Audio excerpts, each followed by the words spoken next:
একদিকে শান্তির উদ্যোগ, অন্যদিকে রণক্ষেত্রে তীব্র রক্তপাত।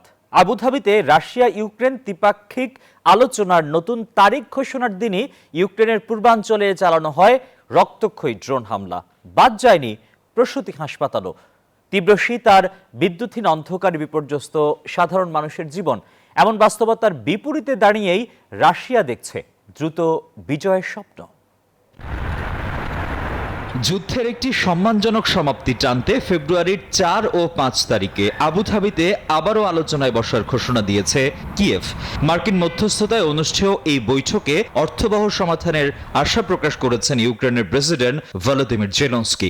তার মতে একটি বাস্তবসম্মত ফলাফলের জন্য প্রস্তুত রয়েছে ইউক্রেন।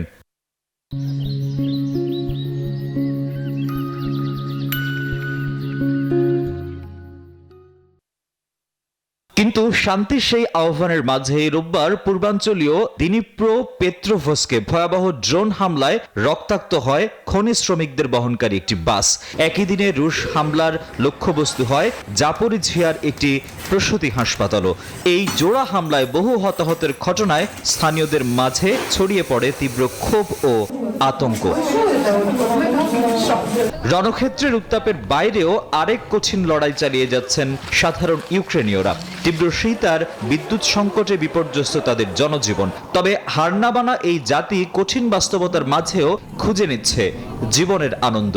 বরফে জমে ওঠা নদী এখন তাদের খেলার মাঠ। এমন বাস্তবতায় ঠিক বিপরীতে দাঁড়িয়ে যুদ্ধে দ্রুত বিজয় দেখছে ক্রেমলিন। রুশ নিরাপত্তা পরিষদের ডেপুটি চেয়ারম্যান দিমিত্রি মেদভেদেভ বলেছেন, রাশিয়ার বিজয় এখন সময়ের অপেক্ষা মাত্র। তার মতে মূল লক্ষ্য শুধু জয় নয়, বরং ভবিষ্যতের যে কোনো সংঘাত প্রতিরোধ করা। Desk report, news 24।